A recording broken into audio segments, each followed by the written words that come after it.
mayambu ahan maktada warina chonggi maiketigi ikok nona taram uksari ekhoni ngasisu miyam gida makta amukana purka lakchari ekhona thajarak warida nanaw mitlang warigi tara suba tangka ngasi tangka asitana warisina mukari kamdori habado mayam punamangna amuk tamnarasi tabirasi nanaw mitlangi tara suba tangka nandona nanaw mitlang da wa kayam hangki adubu nanaw mitlang di kappanatana magi mamittagi tarba piyaduna pakhum pibanatana kariguma amatasu nandona u phangde khangningba langtak nabna helaba nandona wa se yamatoina hangmani adubu nanaw milang mahak aduma kapki nandosu makhatana nanaw milang damana wa hangkite thododig matangda ma yamde khangningmani adubu nanaw milang na adumna kumdabadagi nandona hai hayeng nongalaga ngasigi tawkrib aron singasi ibani khangnab honase matamsu yama thengli ai pothana batawge hayeng nongalagadi nangi nungaitaba khudimak singado engon hayo nahangna aigi awab khudimak angang sigi damaktasu nangna mateng yamna pangli nagi awabasu aina khangningi aina su mateng paningi haduna nandona haibani nanaw mitlangna manga adu hairami nando imung jangkhre aduga kara tuminna pothaduna tumnulirami nandona kara sangduna pothakba matam asida milang nandogi kagi thongin mapanduda ngathaduna awa chaina kaya am khangi aduga amuksu makhoigi manungi karomda mama aduga piglibi angang nanaw sumilaga tumkhibado madugi maigai mapa adu laktuna mangolodagi phaklang matai amada milangna mamitta mapi sinthana adamuk maigai adomda yengle kari maramgi damak yengliba kari maramgi damakta mangna sumna tawriba masidagi amuk milang ase tholai thenglaba hingnongjai gi matam masida mahangna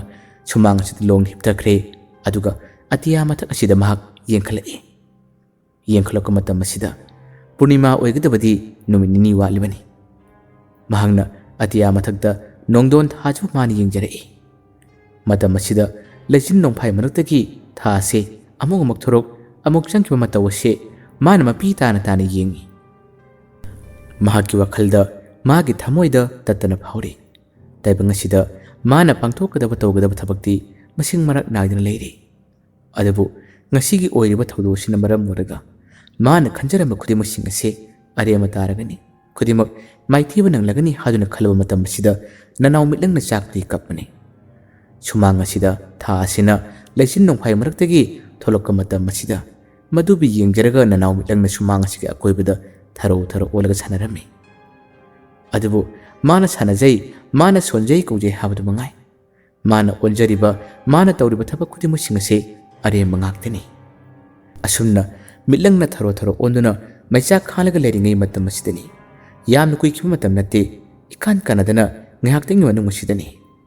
milangna tharo tharo olibasigi manak maktada yamna shawraba akiba phanglaba musuk mubu saktam amakak magi mang maktada lepkhre milangse tharo tharo olamadagi kari mong matawna haduna magse chap leptani yengkhre milangdi piktru pikpa jibani aduga magi mangda leplibaduna haifam khangdana chawraba akiba phanglaba saktam amakakni milang madugi mong mataw saktam madubu obada ngahaktang yamnang ana yengi asumna mana yenaga leiringai matam asida adumak yengam kan hobna nate pikhraba milangki makhong ani sida paiduna adumak sumang asiga akoibada soro soro soro singma hore sumang asida asai tharo tharo olambado makhatana amkasu makhong sida paraga soro soro singma matam sida milangse mabu singlibi yalibado singdana ba hadana yamna kana mukthokna ba nanthokna ba honai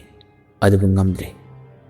sumang asiga akoibsida milangse soro soro singlaba matungda ngahaktangi matungdadi phadi haibudona phatat phatat phatat hairei adugu sumang asida mabu pup pup thadarei milang chaina khangi adubu mangonda yaliba singliba khudimu singase mana ngakthokpigi pangal mangonda karimata yaudre ngasai makai nandogu unaba thengnaba matamda milangna kapchariba mana chaklipse atei amatanate hojik milangda mahi karimata yaudre icham chamba jiba amagi pangkak oirabani masinani mahangna pangthokning mathaba khudima singase pangthokpa ngammaroi haduna kapchariba phatraba saroi adunasu milangbu laknaba yaba laknaki otpa yaba kaya ama otki milang ꯑꯣꯠꯂꯤꯕ ꯅꯩꯔꯤꯕ ꯈꯨꯗꯤꯡꯃꯛꯁꯤꯡ ꯑꯁꯤ ꯅꯥꯏ ꯐꯥꯎꯕ ꯍꯥꯏꯗꯦ ꯑꯌꯣ ꯐꯥꯎꯕ ꯀꯔꯤꯃꯠꯇ ꯍꯥꯏꯗꯦ ꯃꯥꯅ ꯈꯣꯟꯖꯦꯜ ꯊꯣꯛꯅ ꯂꯥꯎꯔꯨꯕ ꯇꯥꯔꯕꯗꯤ ꯀꯔꯤꯒꯨꯝꯕꯗ ꯅꯟꯗꯣꯅ ꯇꯥꯈꯤꯅꯤ ꯅꯟꯗꯣ ꯇꯨꯝꯕ ꯀꯥꯏꯈꯤꯅꯤ ꯅꯟꯗꯣ ꯊꯣꯛꯂꯛꯀꯅꯤ ꯍꯥꯏꯗꯨꯅ ꯈꯟꯕꯗꯒꯤ ꯃꯍꯥꯛꯅ ꯂꯥꯎꯗꯕꯅꯤ ꯅꯟꯗꯣꯒ ꯃꯈꯣꯏ ꯑꯅꯤꯗꯤ ꯃꯥꯅ ꯇꯧꯕ ꯈꯨꯗꯤꯡꯃꯛ ꯃꯥꯅ ꯆꯠꯄ ꯈꯨꯗꯤꯡꯃꯛ ꯅꯟꯗꯣꯅ ꯎꯕ ꯉꯝꯕꯅꯤꯅ ꯈꯨꯗꯤꯡꯃꯛꯁꯤꯡ ꯑꯗꯣ ꯅꯟꯗꯣꯅ ꯈꯟꯈꯤꯅꯤ ꯈꯟꯕꯗꯒꯤ ꯃꯤꯂꯪ ꯂꯥꯎꯗꯦ ꯃꯈꯨꯠꯁꯨ ꯄꯥꯟꯗꯕ ꯃꯥꯅ ꯃꯆꯤꯟ ꯑꯗꯣ ꯃꯦꯟꯅꯕ ꯍꯣꯠꯅꯕ ꯃꯇꯝꯁꯤꯗ ꯃꯤꯂꯪ ꯌꯥꯝꯅ ꯋꯥꯈꯤ ꯃꯍꯥꯛꯀꯤ ꯏꯔꯪ ꯂꯪꯕ ꯐꯖꯔꯕ ꯃꯤꯠ ꯑꯅꯤ ꯑꯁꯤ ꯉꯁꯤꯗꯤ ꯄꯤꯔꯥꯡꯗꯅ ꯊꯨꯝꯃꯠꯂꯕꯅꯤ ꯁꯥꯔꯣꯏ ꯑꯗꯨꯅ ꯃꯥꯕꯨ ꯅꯩꯕ ꯌꯥꯕ ꯅꯩ ꯑꯣꯠꯄ ꯌꯥꯕ ꯑꯣꯠꯂꯤ ꯀꯣꯟꯅ ꯊꯪꯗ ꯃꯤꯂꯪꯒꯤ ꯃꯈꯣꯡ ꯑꯅꯤꯗ ꯄꯥꯏꯗꯨꯅ ꯁꯣꯔ ꯁꯣꯔ ꯆꯤꯡꯗꯨꯅ ꯄꯨꯈ꯭ꯔꯦ ꯑꯗꯨꯒ ꯅꯟꯗꯣ ꯈꯣꯏꯒꯤ ꯃꯃꯥꯡꯒꯤ ꯄꯨꯈ꯭ꯔꯤ ꯑꯁꯣꯝꯗ ꯎ ꯄꯥꯝꯕꯤ ꯑꯃ ꯍꯧꯔꯤ ꯃꯁꯤꯒꯤ ꯃꯈꯣꯡꯃꯛꯇꯗꯅꯤ ꯐꯠꯇ꯭ꯔꯕ ꯁꯥꯔꯣꯏ ꯑꯗꯨꯒꯤ ꯃꯍꯩꯒꯤ ꯃꯇꯦꯡꯅ ꯃꯥꯕꯨ ꯐꯥꯖꯤꯟꯗꯨꯅ ꯄꯨꯟꯁꯤꯜꯂꯒ ꯊꯝꯈꯤꯕꯁꯦ ꯃꯤꯂꯪ ꯀꯔꯤꯃꯠꯇ ꯇꯧꯕ ꯉꯝꯗ꯭ꯔꯦ ꯅꯥꯟꯊꯣꯛꯅꯕ ꯌꯥꯝꯅ ꯀꯟꯅ ꯍꯣꯠꯅꯩ ꯑꯗꯨꯕꯨ ꯉꯝꯗ꯭ꯔꯦ ꯑꯁꯣꯝꯗꯗꯤ ꯐꯠꯇ꯭ꯔꯕ ꯑꯃꯥꯏꯕ ꯂꯥꯕꯩꯅ ꯊꯕꯛ ꯈꯨꯗꯤꯡꯃꯛꯁꯤꯡ ꯑꯁꯤ ꯁꯤꯜꯂꯤꯕꯅꯤ ꯂꯨꯔꯕ ꯂꯥꯏꯔꯤꯛꯁꯤꯡ ꯑꯗꯣ ꯃꯥꯅ ꯄꯥꯗꯨꯅ ꯅꯩꯅꯕ ꯌꯥꯕ ꯅꯩꯅꯔꯤ ꯄꯥꯡꯊꯣꯛꯄ ꯌꯥꯕ ꯊꯕꯛꯁꯤꯡ ꯄꯥꯡꯊꯣꯛꯂꯤ ꯃꯍꯥꯛꯅ ꯇꯧꯒꯗꯕ ꯊꯕꯛ ꯑꯁꯤ ꯍꯧꯕꯇ ꯉꯥꯏꯔꯤ ꯑꯩꯅ ꯇꯧꯒꯗꯕ ꯊꯕꯛꯇꯤ ꯌꯥꯝꯂꯤ ꯍꯥꯏꯕꯒꯤ ꯃꯇꯥꯒꯨꯝ ꯇꯧꯔꯒꯦ ꯍꯥꯏꯗꯨꯅ ꯃꯊꯪ ꯑꯗꯨꯃꯛ ꯄꯥꯡꯊꯣꯛꯂꯤ ꯑꯃꯥꯏꯕ ꯂꯥꯕꯩ ꯑꯗꯨꯅ ꯃꯥꯒꯤ ꯂꯥꯏ ꯁꯟꯂꯤꯕ ꯀꯥ ꯑꯗꯨꯒꯤ ꯑꯀꯣꯏꯕꯗ ꯃꯩꯖꯥꯎ ꯊꯥꯗꯨꯅ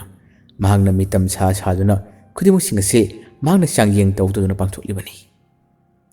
ꯑꯁꯣꯝꯗ ꯃꯥꯒꯤ ꯆꯥꯡꯌꯦꯡ ꯑꯗꯨꯅ ꯃꯤꯂꯪ ꯑꯁꯤ ꯐꯥꯖꯤꯜꯂꯒ ꯊꯝꯂꯦ ꯍꯥꯏꯕꯗꯨ ꯈꯪꯕꯗꯒꯤ ꯃꯈꯥ ꯇꯥꯅ ꯊꯕꯛ ꯑꯁꯤ ꯑꯃꯨꯛ ꯍꯧꯔꯛꯈ꯭ꯔꯦ ꯎꯒꯤ ꯃꯁꯥ ꯈꯔ ꯑꯃꯥꯏꯕ ꯂꯥꯕꯩꯅ ꯃꯥꯒꯤ ꯃꯅꯥꯛꯃꯛꯇꯗ ꯌꯨꯡꯂꯒ ꯊꯝꯂꯤ ꯃꯁꯤꯒꯤ ꯃꯅꯥꯛꯃꯛꯇꯗ ꯃꯍꯥꯛꯅ ꯁꯥꯔꯤꯕ ꯃꯤꯇꯝꯁꯤꯡꯗꯨꯒꯤ ꯃꯅꯨꯡꯗ ꯃꯤꯇꯝ ꯑꯃ ꯎꯁꯥ ꯑꯃꯒꯤ ꯃꯅꯥꯛ ꯇꯝꯅ ꯈꯪꯆꯣꯡ ꯆꯣꯡꯁꯤꯜꯂꯛꯄꯁꯤ ꯑꯃꯥꯏꯕ ꯂꯥꯕꯩꯅ ꯎꯕꯗ ꯑꯃꯥꯏꯕ ꯂꯥꯕꯩ ꯅꯣꯛꯐꯦꯠ ꯇꯧꯈ꯭ꯔꯦ ꯃꯈꯥ ꯇꯥꯅ ꯊꯕꯛ ꯑꯁꯤ ꯑꯃꯨꯛ ꯍꯧꯈ꯭ꯔꯦ ꯄꯨꯟꯁꯤꯜꯂꯒ ꯊꯝꯂꯤꯕ ꯃꯤꯂꯪ ꯑꯁꯤꯒꯤ ꯃꯅꯥꯛꯇ ꯇꯝꯊꯤꯔꯕ ꯁꯥꯊꯤꯔꯕ ꯁꯥꯔꯣꯏ ꯑꯁꯤꯅ ꯃꯉꯣꯟꯗ ꯃꯨꯟꯅ ꯌꯦꯡꯉꯤ ꯃꯈꯣꯏ ꯑꯅꯤꯁꯦ ꯃꯤꯠꯆꯥꯟꯅꯕꯒꯤ ꯃꯑꯣꯡ ꯃꯇꯧ ꯑꯃ ꯇꯧꯏ ꯃꯤꯂꯪ ꯃꯥꯗꯤ ꯃꯁꯥꯗꯨ ꯅꯥꯟꯊꯣꯛꯆꯅꯕ ꯌꯥꯝꯅ ꯀꯟꯅ ꯍꯣꯠꯅꯕꯅꯤ ꯑꯗꯨꯕꯨ ꯉꯝꯗꯦ ꯁꯥꯊꯤꯔꯕ ꯐꯠꯇ꯭ꯔꯕ ꯁꯥꯔꯣꯏ ꯑꯁꯤꯅ ꯈꯨꯗꯤꯡꯃꯛꯁꯤꯡ ꯑꯁꯤ ꯂꯣꯏꯅ ꯂꯥꯛꯈꯠꯄꯒꯨꯝ ꯂꯥꯛꯊꯨꯕꯒꯨꯝ ꯇꯧꯔꯕꯅꯤ ꯃꯁꯤꯗꯒꯤ ꯉꯥꯏꯍꯥꯛꯇꯪꯒꯤ ꯃꯇꯨꯡꯗꯗꯤ ꯁꯥꯔꯣꯏ ꯑꯁꯤ ꯃꯥꯒꯤ ꯃꯅꯥꯛꯇꯒꯤ ꯃꯥꯡꯈ꯭ꯔꯦ ꯑꯗꯨꯒ ꯀꯗꯣꯝꯗ ꯄꯥꯏꯈꯤꯕꯅꯣ ꯀꯗꯣꯝꯗ ꯆꯠꯈꯤꯕꯅꯣ ꯍꯥꯏꯕ ꯈꯪꯗ꯭ꯔꯦ ꯃꯥꯅ ꯆꯠꯈ꯭ꯔꯤꯕꯁꯦ ꯑꯇꯩ ꯀꯗꯥꯏꯗꯁꯨ ꯅꯠꯇꯦ ꯅꯟꯗꯣꯅ ꯇꯨꯝꯂꯤꯕ ꯀꯥ ꯑꯗꯨꯒꯤ ꯊꯣꯡꯖꯤꯟ ꯃꯌꯥꯃꯛꯇꯗꯅꯤ ꯃꯥꯅ ꯂꯥꯛꯂꯤꯕ ꯃꯤꯂꯪ ꯁꯥꯈ꯭ꯔꯕꯅꯤ ꯑꯗꯨꯒ ꯊꯣꯡꯖꯤꯟ ꯃꯈꯣꯡ ꯑꯁꯤꯗ ꯂꯦꯞꯇꯨꯅ ꯃꯥꯅ ꯀꯨꯟꯊꯗꯨꯅ ꯅꯟꯗꯣꯕꯨ ꯇꯣꯏꯅ ꯀꯧꯖꯔꯛꯑꯝꯃꯤ ꯅꯟꯗꯣꯁꯦ ꯑꯍꯥꯟꯕ ꯃꯇꯝꯗꯗꯤ ꯉꯁꯥꯏ ꯋꯥꯈꯤꯕ ꯀꯔꯤꯒ ꯃꯁꯥꯗꯨ ꯆꯣꯛꯊꯈꯤꯕꯒ ꯀꯔꯤꯒ ꯃꯍꯥꯛꯁꯦ ꯏꯁꯤꯁꯤꯅ ꯇꯨꯝꯊꯔꯨꯕꯅꯤ ꯑꯗꯨꯕꯨ ꯍꯟꯖꯤꯟ ꯃꯤꯂꯪ ꯁꯥꯗꯨꯅ ꯈꯣꯟꯖꯦꯜ ꯑꯃꯅ ꯃꯥꯕꯨ ꯀꯧꯔꯛꯄ ꯃꯇꯝ ꯑꯁꯤꯗ ꯅꯟꯗꯣꯁꯦ ꯃꯤꯀꯞ ꯊꯣꯛꯂꯛꯏ ꯃꯁꯤꯗꯒꯤ ꯀꯔꯤ ꯇꯧꯔꯕꯅꯣ ꯍꯥꯏꯗꯨꯅ ꯅꯟꯗꯣꯁꯦ ꯇꯞꯅ ꯊꯣꯔꯛꯏ ꯑꯗꯨꯒ ꯀꯥꯒꯤ ꯊꯣꯡ ꯑꯁꯤ ꯍꯥꯡꯗꯣꯛꯏ ꯍꯥꯡꯗꯣꯛꯄ ꯃꯇꯝ ꯑꯁꯤꯗ ꯃꯈꯥ ꯑꯁꯤꯗ ꯀꯨꯟꯊꯔꯒ ꯂꯩꯔꯤꯕ ꯃꯑꯣꯡ ꯃꯇꯧ ꯑꯁꯤ ꯃꯤꯂꯪ ꯑꯣꯏꯔꯕꯣꯏ ꯈꯟꯈ꯭ꯔꯦ ꯅꯟꯗꯣꯒꯤ ꯋꯥꯈꯟꯗ ꯅꯟꯗꯣꯅ ꯀꯔꯤ ꯇꯧꯔꯒꯦ ꯁꯦꯡꯅ ꯍꯥꯏꯌꯨꯁꯦ ꯅꯪꯒꯤ ꯅꯨꯡꯉꯥꯏꯇꯕꯗꯨ ꯀꯔꯤꯅꯣ ꯑꯩꯉꯣꯟꯗ ꯋꯥꯔꯤꯁꯨ ꯂꯤꯌꯨ ꯌꯥꯗꯦ ꯅꯣꯡꯉꯥꯜꯂꯒ ꯅꯪꯅ ꯂꯤꯒꯦ ꯍꯥꯏꯔꯝꯃꯗꯥꯏꯅꯦ ꯑꯗꯣ ꯀꯔꯤ ꯑꯃꯨꯛ ꯇꯧꯔꯒꯦ ꯁꯦ ꯑꯃꯨꯛꯇ ꯍꯥꯏꯌꯨ ꯍꯥꯏꯗꯨꯅ ꯅꯟꯗꯣꯅ ꯏꯪꯅ ꯇꯞꯅ ꯍꯪꯕꯅꯤ ꯃꯇꯝ ꯑꯁꯤꯗ ꯅꯅꯥꯎ ꯃꯤꯠꯂꯪ ꯁꯥꯔꯤꯕ ꯁꯥꯔꯣꯏ ꯑꯁꯤꯅ ꯋꯥꯂꯥꯟ ꯀꯔꯤꯃꯠꯇ ꯉꯥꯡꯈꯤꯗꯦ ꯏꯪꯒꯤꯠ ꯇꯧꯗꯨꯅ ꯃꯥꯕꯨ ꯂꯥꯎ ꯍꯥꯏꯗꯨꯅ ꯃꯉꯛ ꯅꯣꯜꯂꯝꯃꯤ ꯅꯟꯗꯣꯅ ꯑꯍꯥꯟꯕꯗ ꯀꯔꯤꯅꯣ ꯍꯥꯏꯗꯨꯅ ꯍꯥꯏ ꯃꯁꯤꯗꯒꯤ ꯅꯅꯥꯎ ꯃꯤꯠꯂꯪ ꯑꯁꯤ ꯆꯪꯁꯤꯜꯂꯛꯏ ꯑꯗꯨꯒ ꯃꯥꯒꯤ ꯃꯈꯣꯡ ꯑꯗꯨꯅ ꯅꯟꯗꯣꯗ ꯆꯤꯡꯏ ꯆꯠꯁꯤꯜꯂꯥꯎ ꯍꯥꯏꯗꯨꯅ ꯍꯥꯏꯔꯤꯕꯅꯤ ꯅꯟꯗꯣꯁꯨ ꯃꯤꯂꯪ ꯑꯣꯏꯔꯕꯣꯏ ꯈꯟꯗꯨꯅ ꯑꯊꯦꯡꯕ ꯅꯨꯃꯤꯗꯥꯡ ꯑꯣꯏꯔꯕꯁꯨ ꯃꯤꯂꯪꯒꯤ ꯃꯇꯦꯡꯗꯗꯤ ꯃꯥ ꯀꯔꯤꯃꯠꯇ ꯀꯤꯗꯕꯅꯤ ꯃꯁꯤꯗꯒꯤ ꯃꯤꯂꯪ ꯁꯥꯔꯤꯕ ꯊꯋꯥꯏ ꯖꯤꯕꯁꯤꯅ ꯆꯠꯁꯤ ꯍꯥꯏꯕ ꯂꯝꯕꯤ ꯑꯁꯣꯝꯗ ꯅꯟꯗꯣ ꯑꯗꯨꯃꯛ ꯌꯥꯈ꯭ꯔꯦ ꯑꯗꯨꯒ ꯃꯈꯣꯏ ꯑꯅꯤꯁꯦ ꯊꯣꯡꯒꯥꯜꯂꯣꯝꯗ ꯁꯨꯝ ꯊꯣꯛꯂꯛꯄꯅꯤ ꯃꯈꯣꯏ ꯑꯅꯤ ꯊꯣꯛꯂꯛꯄ ꯂꯥꯛꯄꯁꯦ ꯑꯁꯣꯝꯗ ꯐꯥꯖꯤꯜꯂꯒ ꯄꯨꯟꯁꯤꯜꯂꯒ ꯊꯝꯂꯤꯕ ꯑꯁꯦꯡꯕ ꯅꯅꯥꯎ ꯃꯤꯠꯂꯪꯅꯗꯤ ꯂꯣꯏꯅ ꯈꯪꯂꯤꯕꯅꯤ ꯎꯔꯤꯕꯅꯤ ꯃꯁꯤꯗ ꯃꯥꯒꯤ ꯃꯁꯥꯁꯦ ꯄꯨꯟꯁꯤꯜꯂꯤꯕ ꯈꯨꯗꯤꯡꯃꯛ ꯃꯆꯤꯟ ꯐꯥꯎꯕ ꯃꯦꯜꯂꯤꯕꯁꯦ ꯊꯥꯗꯣꯛꯅꯕ ꯌꯥꯝꯅ ꯀꯟꯅ ꯃꯥꯅ ꯍꯣꯠꯅꯕꯅꯤ ꯃꯍꯥꯛꯅ ꯂꯥꯎꯅꯅꯕ ꯅꯟꯗꯣꯕꯨ ꯆꯠꯇꯅꯕ ꯍꯥꯏꯗꯨꯅ ꯃꯥꯅ ꯀꯧꯖꯔꯛꯄꯅꯤ ꯑꯗꯨꯕꯨ ꯃꯆꯤꯟꯁꯨ ꯃꯦꯟꯈꯤꯕ ꯃꯁꯥꯗꯨ ꯂꯣꯏꯅ ꯐꯥꯖꯤꯜꯂꯒ ꯊꯝꯈꯤꯕꯅꯤꯅ ꯅꯅꯥꯎ ꯃꯤꯠꯂꯪꯅ ꯀꯔꯤꯒꯨꯝꯕ ꯄꯥꯝꯕꯩ ꯑꯃꯠꯇ ꯐꯥꯎꯕ ꯇꯧꯕ ꯉꯝꯗ꯭ꯔꯦ ꯃꯁꯤꯗꯒꯤ ꯊꯣꯡꯒꯥꯜ ꯃꯥꯏꯀꯩꯔꯣꯝꯗ ꯑꯗꯨꯃꯛ ꯄꯨꯔꯒ ꯆꯠꯈ꯭ꯔꯦ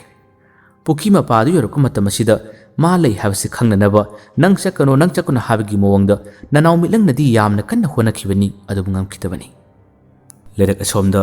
ꯅꯟꯗꯣ ꯑꯃꯗꯤ ꯃꯤꯠꯂꯪ ꯁꯥꯔꯤꯕ ꯖꯤꯕꯁꯤꯒ ꯃꯈꯣꯏ ꯑꯅꯤ ꯄꯨꯟꯅ ꯊꯣꯔꯛꯄ ꯃꯇꯝ ꯑꯁꯤꯗ ꯅꯟꯗꯣꯗꯤ ꯍꯥꯟꯅꯗꯤ ꯃꯤꯠꯂꯪꯒ ꯃꯈꯣꯏ ꯑꯅꯤ नुमिदांगी मतम अथेंगमदसु लाक मतम असिदा असिगुंबा हाइनदबा खोंजेलसिंग अमदी अकीबा फंगलबा मोंग मतवसे नोंमत मंगोना थोगंदबने अदुबु ngasiदी खरा थोपगुम तवे चन्ना चन्ना नंदोदी मिलंग ओइरबे खंदना मिलंग करिनो ngasiगी मतम असिबो ममांगददी असुकपद फना लाक्लबसु मसिगुंबा मोंग मतवसे अमुक्ता फावबा तौदबने ngasiबु करि लेबनो अदुगा नंगना पुरिबसिना कदाइदनो नते ngasiसिबु अथेंगु नुमिदांग से करि तौसा हारिबनो ngасai एखोय युमना तमनखिबा अकीबा कया मा थोनखिबदो खंगलब्रा कनानो अदुना हंगम तमसिदा पाखुम करिमत पीदे चमिनबा मिलंग असे माना पाखुम करिमत पीदबदा अमदी लैरिबा लरको सांगसिग नाकन नाकन हौरिबा उवासिंगी ओइबा मोंग मतवसिदा नंदो से हाइनदबा खरा फरकपदगी मान हरमी मिलंग अइग सगलदन तोंगसे नंगना मखा चटपसे नुंगाइते अदु ngasiसे अइ इसासि कइनोम तौतौइ हाइनदे हादुना हारि तानहेक चाना मखाद लेरिबा चटलिबा मिलंग सारिबा सरोयसे मागी लेंबाना तोंग हादुना खंगदबदगी तोंगहलमी अदुगा मखोय अनि पुना लाए पूरीबा लंबी से अतोप लंबी अमतद नते मखोयगी तुरेन खुनुंग अमदनी तुरेन खुनुंग असोमदा असुम लाक मतम असिदा नाकन नाकन तिन कांग कया अमगी खोंग खोंजेल से ngasiदी हाइनिंगाय लेतना तसेनमक अकीबगी खोंजेल हाइबदो ओइरमी नंदो हाइनदबसे असुम हेलकपने अदबु तुरेन खोंनुंग असिदा अदुम चट्ट मतम असिदा नंदो न चटना चटना कदाइदनो नंगना पुलिस कदाइदनो हैबा अस से अमुक्ता हायोबा ngasiगी नंगना कपलिबा नंगना नुंगाइतबा कयाम उलिबदो से अमुक्ता खुमो कदाइदनो हैबने इबानी चलिसिबो असुमना माना वासे तोइना हारक मतम असिदा मिलंगी मखोंग नामदो मदुना नंदोगी मचिलसे तपमेले नंदोसु वा nganगनु हाइबा निंगदुना गाक्तंग तुमिलै मसिदगी मसिलसि मेलंबदगी मागे मनातोन फावबो मेचिलके हादुना तवे मतम मसिदा नंदोसे शोर फुली फुली तरपदगी मखुन्ना मेलकलिबा खोंगदो माना पुक्तोक्तुना ए कइनो तोरदुबो हादुना हाय माना दुमना लौथोकपा मुक्थोकपा मतम मसिदा अमुक्सु तुमिल लेख्रे नंदो चपलेबी कइनो बनंग तोरदुबो अस छोर फुनगे तवे से कदाइदनो हायो हाबने चलिसिब कदाइदनो अइ करिमत उद्रे अइगी मिलसे हंदक्ति इमम ममले हादनो हाय मतम मसिदा मिलंग सारिबा जीवदुगी इरंगलंग मिलसे अमकसु ngalhalai माना ngalhaliba lambi asomda अमकसु चल्लो हादुना हारि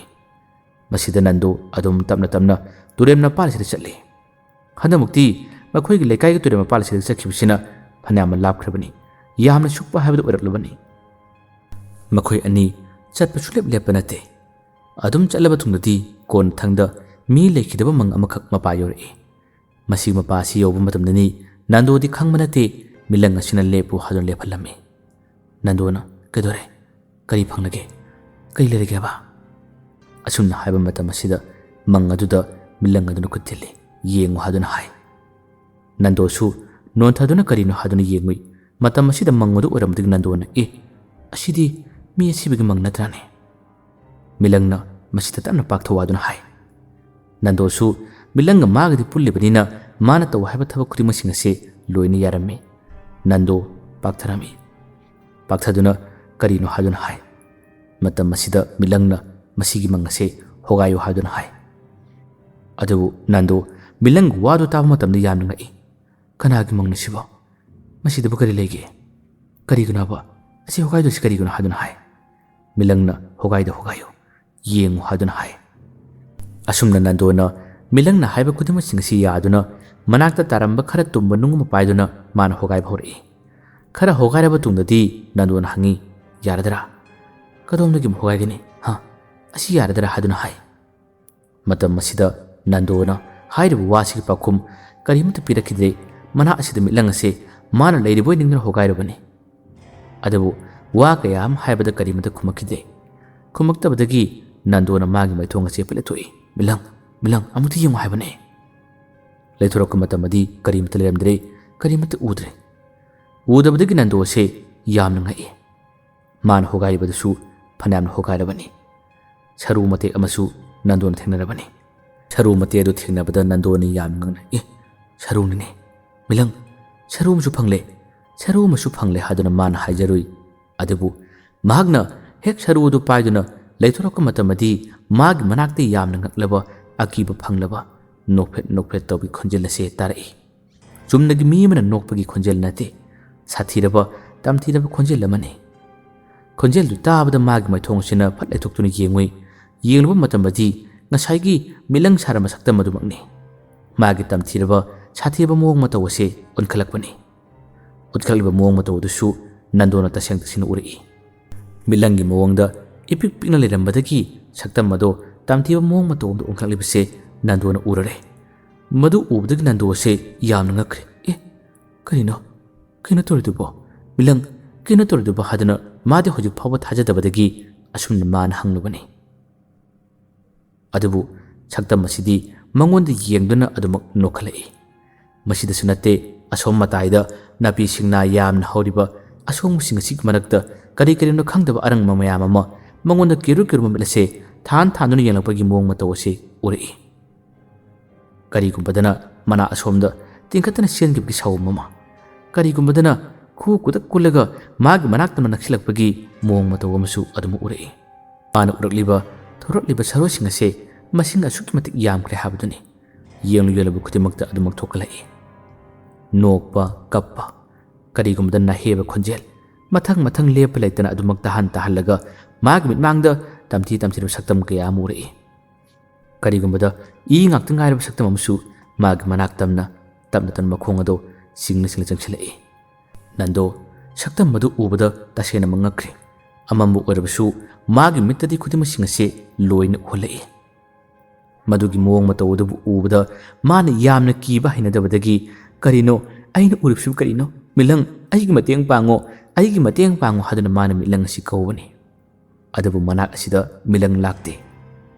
ꯑꯩꯈꯣꯏꯅ ꯑꯗꯨꯝ ꯃꯥꯅ ꯀꯧꯔꯨꯕ ꯍꯥꯏꯔꯨꯕ ꯈꯨꯗꯤꯡꯃꯛꯇ ꯃꯈꯣꯏꯒꯤ ꯌꯥꯛꯂꯕ ꯅꯣꯛꯄꯒꯤ ꯈꯣꯟꯖꯦꯜ ꯀꯌꯥ ꯑꯃꯅꯤ ꯅꯟꯗꯣꯅ ꯇꯥꯔꯤꯕ ꯃꯗꯨꯕꯨ ꯌꯦꯡꯕ ꯉꯝꯗꯗꯨꯅ ꯃꯥꯒꯤ ꯃꯩꯊꯣꯡ ꯑꯁꯤ ꯂꯩꯊꯣꯛꯇꯨꯅ ꯅꯥꯀꯜ ꯑꯃꯗ ꯊꯩꯗꯣꯛꯅꯕ ꯍꯣꯠꯅꯩ ꯑꯃꯨꯛꯁꯨ ꯃꯀꯣꯛ ꯌꯥꯎꯗ꯭ꯔꯕ ꯏ ꯉꯥꯛꯇ ꯇꯩꯔꯕ ꯃꯀꯣꯛ ꯑꯗꯣ ꯃꯈꯨꯠ ꯅꯥꯝꯃꯅ ꯌꯥꯜꯂꯒ ꯃꯁꯥ ꯃꯇꯣꯝꯇ ꯅꯟꯗꯣꯒꯤ ꯃꯅꯥꯛ ꯇꯝꯅ ꯆꯪꯁꯤꯜꯂꯛꯏ ꯑꯗꯨꯒ ꯃꯁꯥꯅ ꯀꯛꯊꯠꯆꯔꯤꯕ ꯃꯀꯣꯛ ꯑꯗꯣ ꯅꯟꯗꯣꯗ ꯄꯥꯏꯌꯨ ꯍꯥꯏꯗꯨꯅ ꯊꯥꯗꯔꯛꯏ ꯅꯟꯗꯣ ꯀꯣꯔꯨ ꯊꯥꯗꯔꯛꯄ ꯃꯇꯝ ꯑꯁꯤꯗ ꯃꯁꯥꯗꯣ ꯈꯪꯂꯩ ꯊꯩꯗꯣꯛꯈꯤ ꯅꯟꯗꯣꯅ ꯑꯗꯨꯝꯅ ꯊꯩꯗꯣꯛꯄ ꯃꯇꯝ ꯑꯁꯤꯗ ꯃꯈꯣꯏꯁꯦ ꯄꯪꯅꯣꯛꯇ ꯅꯣꯛꯏ ꯇꯁꯦꯡꯅꯃꯛ ꯅꯟꯗꯣ ꯀꯤꯕꯅ ꯀꯩꯅꯣꯝꯃ ꯇꯧꯔꯦ ꯅꯥꯀꯜ ꯑꯃꯗꯒꯤ ꯑꯃꯨꯛ ꯆꯠꯂꯛꯏ ꯑꯗꯨꯒ ꯑꯩꯈꯣꯏ ꯃꯤꯑꯣꯏꯕꯒꯤ ꯈꯨꯠꯀꯤ ꯁꯔꯨꯁꯤꯡ ꯑꯁꯤ ꯄꯨꯟꯅ ꯃꯀꯛ ꯊꯦꯛꯂꯒ ꯅꯟꯗꯣꯗ ꯂꯥꯟꯁꯤꯜꯂꯛꯏ ꯆꯥꯎ ꯍꯥꯏꯗꯨꯅ ꯄꯤꯔꯤꯕꯅꯤ ꯅꯟꯗꯣ ꯇꯁꯦꯡꯅꯃꯛ ꯈꯨꯗꯤꯡꯃꯛꯁꯤꯡ ꯑꯁꯤꯅ ꯃꯥꯒꯤ ꯃꯁꯥ ꯑꯁꯤ ꯑꯀꯤꯕꯁꯤ ꯐꯥꯊꯕ ꯉꯝꯃꯛꯇ꯭ꯔꯦ ꯃꯁꯤꯗꯒꯤ ꯍꯧ ꯊꯥꯗꯨꯅ ꯃꯍꯥꯛ ꯑꯁꯤ ꯆꯦꯟꯕ ꯍꯧꯔꯛꯏ ꯆꯦꯜꯂꯨꯕ ꯈꯨꯗꯤꯡꯃꯛ ꯇꯨꯔꯦꯟ ꯈꯣꯡꯅꯨꯡ ꯑꯁꯤꯗ ꯃꯥꯒꯤ ꯂꯝꯕꯤ ꯃꯥꯏꯀꯩ ꯑꯁꯤ ꯑꯗꯨꯃꯛ ꯊꯠꯂꯒ ꯂꯩꯈ꯭ꯔꯦ ꯈꯔ ꯑꯃ ꯆꯦꯡꯉꯅꯤ ꯂꯝꯕꯤꯁꯤꯡ ꯑꯗꯨꯗꯤ ꯃꯥꯒꯤ ꯃꯤꯠꯇ ꯀꯔꯤꯃꯠꯇ ꯎꯗꯦ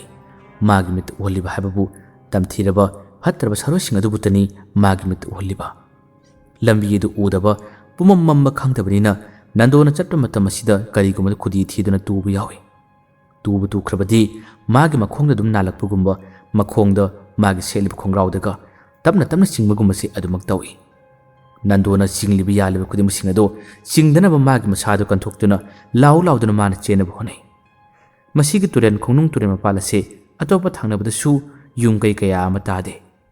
ꯑꯗꯨꯅ ꯌꯥꯝꯅ ꯁꯨꯛꯄ ꯌꯥꯝꯅ ꯆꯤꯛꯄ ꯃꯐꯝ ꯑꯃꯗꯅꯤ ꯑꯁꯨꯝꯅ ꯄꯨꯔꯒ ꯂꯥꯛꯂꯤꯕ ꯅꯟꯗꯣꯕꯨ ꯐꯖꯅ ꯑꯣꯠꯈꯤ ꯂꯥꯛꯅꯕ ꯌꯥꯕ ꯀꯌꯥ ꯑꯃ ꯂꯥꯛꯅꯈꯤ ꯃꯥꯒꯤ ꯃꯇꯦꯡ ꯄꯥꯡꯕꯤꯅꯕ ꯅꯟꯗꯣꯅꯗꯤ ꯌꯥꯝꯅ ꯇꯣꯏꯅ ꯃꯤꯂꯪꯕꯨ ꯃꯥꯅ ꯀꯧꯖꯈꯤ ꯑꯗꯨꯕꯨ ꯃꯤꯂꯪꯕꯨ ꯃꯥꯅ ꯀꯧꯕ ꯃꯇꯝ ꯑꯁꯤꯗ ꯀꯩꯗꯧꯉꯩꯗ ꯃꯤꯂꯪꯅ ꯇꯥꯈꯤꯗꯦ ꯃꯤꯂꯪꯗꯤ ꯑꯁꯣꯝꯗ ꯄꯨꯜꯂꯒ ꯂꯩꯍꯧꯔꯤꯕꯅꯤ ꯐꯥꯔꯒ ꯂꯩꯍꯧꯔꯤꯕꯅꯤ ꯅꯟꯗꯣꯗꯅ ꯄꯪꯀꯞꯇ ꯀꯞꯄꯤ ꯄꯪꯂꯥꯎꯗ ꯂꯥꯎꯏ ꯀꯔꯤꯅꯣ ꯉꯁꯤꯒꯤ ꯅꯨꯃꯤꯠꯇ ꯊꯣꯛꯂꯤꯕ ꯇꯝꯊꯤꯔꯕ ꯁꯥꯊꯤꯕ ꯃꯌꯥꯝ ꯑꯁꯤꯕꯨ ꯑꯩꯕꯨ ꯍꯥꯠꯀꯦ ꯍꯥꯏꯔꯕꯁꯨ ꯍꯥꯠꯂꯣ ꯃꯤꯂꯪ ꯑꯩꯕꯨ ꯀꯟꯕ ꯉꯝꯃꯣꯏꯗꯕ ꯑꯣꯏꯔꯕꯗꯤ ꯑꯩꯕꯨ ꯍꯥꯠꯍꯟꯕꯤꯔꯣ ꯑꯩ ꯌꯥꯝꯅ ꯋꯥꯔꯦ ꯍꯥꯏꯗꯨꯅ ꯅꯟꯗꯣꯅ ꯀꯞꯇꯨꯅ ꯐꯥꯎꯕ ꯋꯥ ꯍꯥꯏꯖꯕꯅꯤ ꯑꯃꯨꯛꯇ ꯐꯥꯎꯕ ꯎꯗ꯭ꯔꯤꯕ ꯃꯉꯛ ꯌꯥꯎꯗꯕ ꯃꯈꯣꯡ ꯌꯥꯎꯗꯕ ꯀꯌꯥ ꯑꯗꯨꯅ ꯃꯈꯣꯏꯒꯤ ꯏ ꯇꯩꯔꯕ ꯃꯉꯛꯁꯤꯡ ꯑꯗꯨ ꯂꯥꯟꯁꯤꯜꯂꯛꯄꯒꯨꯝꯕ ꯃꯈꯣꯡꯁꯤꯡ ꯑꯗꯨ ꯂꯥꯟꯁꯤꯜꯂꯛꯄꯒꯨꯝꯕ ꯀꯌꯥ ꯑꯃ ꯇꯧꯕꯁꯤꯗ ꯅꯟꯗꯣ ꯑꯁꯤ ꯄꯪꯀꯞꯇ ꯀꯞꯄꯅꯤ ꯄꯪꯋꯥꯗ ꯋꯥꯕꯅꯤ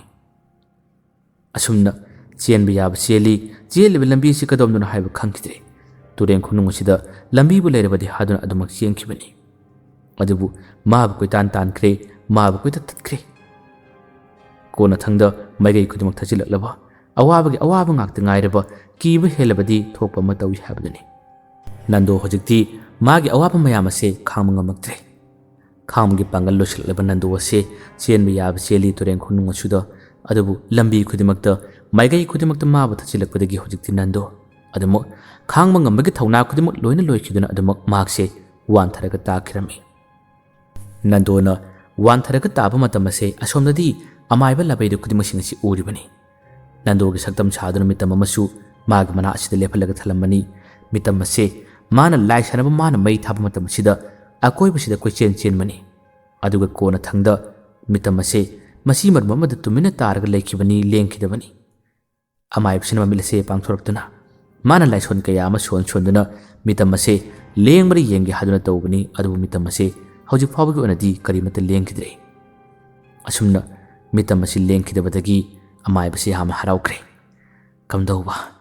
अइना ngambado masi phawba ngamledana kamdauba hadun amaibse yamna haraukre nandobu hatpadi hatkide mahakse tawgyana tawribani laknagyawn laknaribani mana tawgadaw thabase yamna wali haduna masidagi mana sanara matam thidaba phatraba sarwasing se amukhana magam phumna kaukre asomdana kari kamdawri pukhi mamang asomda hawriba upambi miki makhongda pullaga thamoriba nanaw mitlangase माने यामना कन चिक्तत चदुना माने यामना कन होना जदन होजिक्ति माक्से नाथोक ngamlare नाथोक ngambadagi mahangna nando pugba maigei lambi adomda mana nando puiti thiri mahangna kauduna mahangna chen duna hojikti mahi yaudabani paib sungamde chen duna mana nando se mana koi kaubani koi thibani adubu nando ga mkhoi ani di sakhangna bani unabani nando na kari guma tarba नंदो न करिगुम उरबदी खुमलकदबनी नंदो न युमदा हलखिबदी ननाव मिलंग नु उखिबनते मसिमंगना कदोमदा लेबनो कदायदा चखिबनो हदुना माहना कोइथि थिबनी लबुक माइगेरम दसु माने येंगबि याबि येंगुरे थिबि याबि थिरुरे अदुबु लेबु उद्रे कोना थंगदा Tourane खुंगदसु माक लामे फनामना चल्ली माना थी नंदो से माना कन्न कौई अदुबु नंदो दि असोमदा वानथरगा तारबनिना ननाव मिलंगना फना कन्न कौरबसु ताखिद्रे ननाव मिलंगना माही से यावरम तारबा खुदिमसिंग से लोइना खंगदबनी लोइना उगदबनी अदबु उबदि ngamdre खंगबदि ngamdre मांगना चेन्दुना कोइथि थी ममित मपी फावबा तादुना नंदो हादुना कोइ कौदुना थीबनी अदबु ननाव मिलंग नंदोगदि सुंथेंग थेंगनखिदे मैगै खुदिमक मनाक नकपदा लैबा अमदि अरापदा माने योबु ngamba lambi singda कोइचत चतुना थीबि याबा थीकी फंगलक्त्रबदा युमलोमदा लाक्प्रि येंगे हादुना ननाव मिलंग से अमुखना लाखी युम योरले सुमांगदा लेपतुना ngahaktang नंदो हादुना माना कौई अदुबु नंदो से खुमक्तबदगी मागी कागी थुंगिन मयादा लेपि चंगी येंबु मतमदा नंदो के कागी थोंगसिदि ngasile khak lerami नंदो लाक्ते हबसि माना खंगी yana kha lukha akoibadasu milangna koicha chali koithi thi अदुबु नंदोदी माना थीबि याबा थीरबसु फंखिदे लाखिद्रे असुमना नोंगालमदागी मतम फावदा मिलंग से यामना वाना नंदोदो हलकप्रा हदुना माना ngairubani अदुबु हलखिद्रे नोंगालक मतमदि ममासिना हौगलक मतमदा अंगांग रितुम हौरी मचानुपागी कागी थोंगसे हांगदुला लेरमी माक्सु मचानुपादो हौगलो हादुना कौगे तरमनी अदुबु मचानुपागी कागी थोंगसे हांगदुला मतम मसिदा कदाय चखिबनोनी असुक ngannabo haduna nghaktang soli matam masida milangdi makhoigi mangoli kachilamda tumina ngathrak lerimani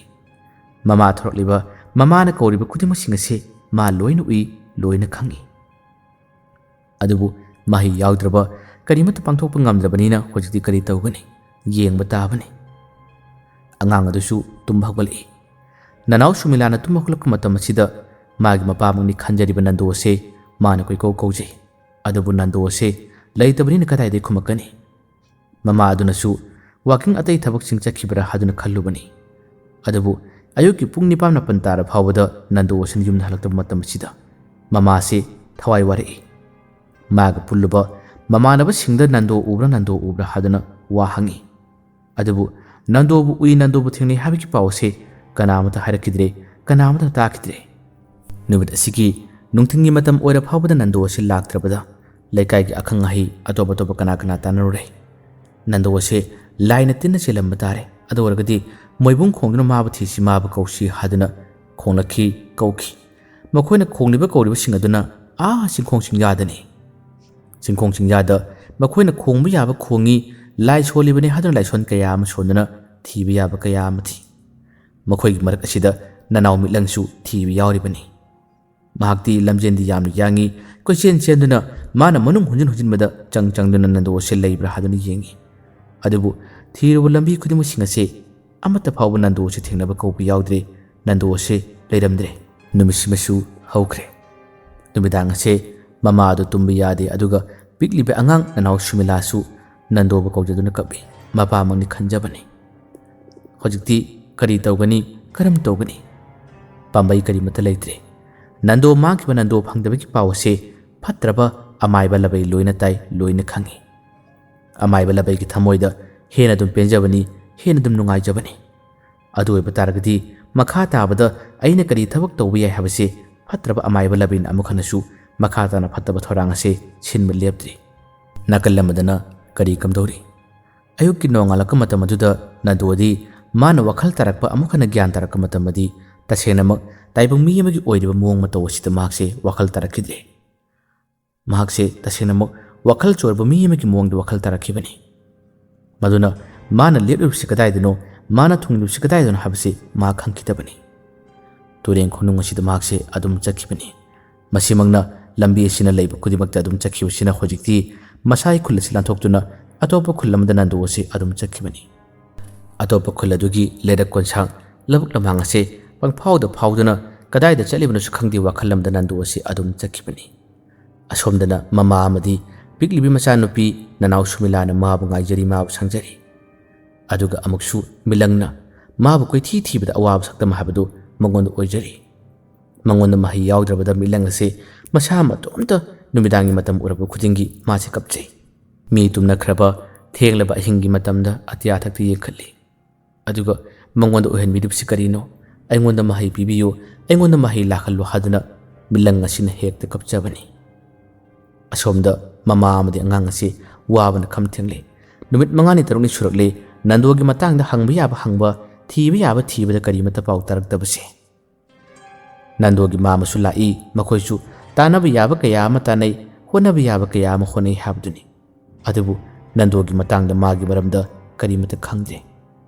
ꯑꯉꯥꯡ ꯑꯁꯤ ꯂꯥꯏꯔꯤꯛ ꯐꯅꯌꯥꯝꯅ ꯐꯔꯝꯕꯅꯤ, ꯊꯋꯥꯏ ꯌꯥꯝꯅ ꯌꯥꯎꯔꯝꯕꯅꯤ꯫ ꯑꯗꯨꯕꯨ ꯂꯥꯏꯔꯤꯛ ꯇꯝꯕ ꯐꯥꯎ ꯃꯍꯥꯛꯁꯤ ꯆꯠꯅꯤꯡꯂꯛꯇ꯭ꯔꯦ꯫ ꯃꯥꯒꯤ ꯃꯄꯥ ꯑꯗꯨ ꯃꯥꯡꯈꯤꯕ, ꯃꯄꯥ ꯑꯗꯨ ꯂꯩꯇꯕ ꯃꯇꯝ ꯑꯁꯤꯗ ꯇꯧꯐꯝ ꯈꯪꯗꯕ ꯑꯉꯥꯡ ꯑꯁꯤ ꯀꯞꯄꯤ꯫ ꯃꯥꯅ ꯀꯞꯄ, ꯃꯥꯒꯤ ꯃꯤꯠꯂꯨꯗꯒꯤ ꯄꯤꯔꯥꯡ ꯁꯤꯟꯊꯕꯁꯤꯅꯤ ꯀꯩꯗꯧꯉꯩꯗ ꯃꯤꯂꯪꯅ ꯎꯕ ꯉꯝꯗꯕꯁꯦ, ꯃꯤꯂꯪꯅ ꯌꯦꯡꯕ ꯉꯝꯗꯕꯁꯦ꯫ ꯑꯉꯥꯡ ꯑꯗꯨꯒꯤ ꯃꯤꯠꯇꯒꯤ ꯄꯤ ꯍꯦꯛ ꯇꯥꯔꯛꯄꯁꯦ ꯃꯤꯂꯪꯅ ꯀꯔꯤꯒꯨꯝꯕ ꯎꯕ ꯃꯇꯝ ꯑꯁꯤꯗ ꯃꯤꯂꯪꯁꯦ ꯊꯋꯥꯏ ꯆꯥꯛꯄꯅ ꯑꯇꯩ ꯀꯅꯥ ꯑꯃꯠꯇꯅ ꯃꯥꯕꯨ ꯎꯗ꯭ꯔꯕꯁꯨ ꯃꯍꯥꯛꯅ ꯀꯣꯏꯂꯥꯎ ꯂꯥꯎꯏ, ꯀꯣꯏꯆꯠ ꯆꯠꯂꯤ꯫ ꯄꯦꯟꯗ꯭ꯔꯕ, ꯀꯔꯤꯒꯨꯝꯕ ꯑꯩꯅ ꯃꯍꯩ ꯌꯥꯎꯔꯝꯕ ꯇꯥꯔꯕꯗꯤ ꯈꯨꯗꯤꯡꯃꯛꯁꯤꯡ ꯑꯗꯨ ꯂꯣꯏꯅ ꯂꯃꯟ ꯈꯨꯝꯒꯅꯤ, ꯈꯨꯗꯤꯡꯃꯛꯁꯤꯡ ꯑꯗꯨ ꯂꯣꯏꯅ ꯃꯥꯡꯍꯟꯒꯅꯤ ꯍꯥꯏꯕꯒꯤ ꯃꯑꯣꯡꯗ ꯃꯤꯂꯪꯅ ꯀꯣꯏꯂꯥꯎ ꯂꯥꯎꯏ, ꯀꯣꯏꯆꯣꯡ ꯆꯣꯡꯏ꯫ ꯑꯗꯨꯕꯨ ꯆꯣꯡꯖꯕꯅꯤ, ꯂꯥꯎꯖꯕꯅꯤ, ꯀꯅꯥꯅꯁꯨ ꯃꯥꯅ ꯆꯣꯡꯂꯤꯕ ꯂꯥꯎꯔꯤꯕꯗꯨ ꯎꯕ ꯅꯠꯇꯦ꯫ ꯑꯗꯨꯒ ꯃꯥꯅ ꯀꯟꯅ ꯍꯣꯠꯅꯖꯗꯨꯅ ꯃꯥꯅ ꯅꯟꯗꯣꯕꯨ ꯊꯤꯖꯔꯕꯁꯨ ꯐꯪꯕ ꯀꯧꯕꯗꯤ ꯂꯩꯕ ꯅꯠꯇꯦ꯫ ꯅꯨꯃꯤꯠ 2 3ꯒꯤ ꯃꯇꯨꯡꯗꯅꯤ ꯅꯣꯡꯃ ꯅꯨꯡꯊꯤꯟ ꯅꯨꯃꯤꯗꯥꯡ ꯋꯥꯏꯔꯝ ꯑꯃ ꯅꯟꯗꯣꯒꯤ ꯃꯇꯥꯡꯗ ꯃꯈꯣꯏꯒꯤ ꯀꯩꯊꯦꯜ ꯃꯆꯥꯗ ꯋꯥ ꯌꯥꯝꯅ ꯈꯟꯅꯈꯤ, ꯃꯤꯇꯤꯡ ꯑꯃ ꯇꯧꯈꯤ꯫ ꯂꯩꯀꯥꯏ ꯈꯨꯜꯂꯨꯗꯒꯤ ꯃꯤ ꯌꯥꯝꯅ ꯇꯤꯟꯈꯤ꯫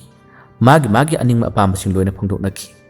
ꯅꯟꯗꯣꯒ ꯄꯨꯟꯈꯤꯕ ꯃꯃꯥꯟꯅꯕ 3 ꯑꯗꯨꯅꯁꯨ ꯅꯟꯗꯣꯒꯤ ꯃꯇꯥꯡꯗ ꯐꯪꯅꯅꯕ ꯃꯍꯥꯛꯄꯨ ꯑꯇꯣꯞꯄ ꯀꯅꯥꯒꯨꯝꯕꯁꯤꯡꯅ ꯐꯥꯈꯤꯕ꯭ꯔꯥ ꯅꯠꯇ꯭ꯔꯒ ꯂꯥꯏꯅ ꯇꯤꯟꯅ ꯆꯦꯜꯂꯤꯕ꯭ꯔꯥ, ꯌꯦꯡꯅꯕꯁꯤꯡꯅ ꯃꯥꯕꯨ ꯍꯥꯠꯇꯨꯅ ꯐꯨꯝꯈꯤꯕ꯭ꯔꯥ, ꯑꯁꯤꯒꯨꯝꯕ ꯌꯥꯝꯅ ꯊꯥꯖꯔꯣꯏꯗꯕ ꯋꯥ ꯀꯌꯥ ꯑꯃꯁꯨ ꯈꯟꯅꯩ, ꯊꯋꯥꯏ ꯆꯥꯛꯀꯗꯕ ꯋꯥ ꯀꯌꯥ ꯑꯃꯁꯨ ꯅꯩꯅꯔꯝꯃꯤ꯫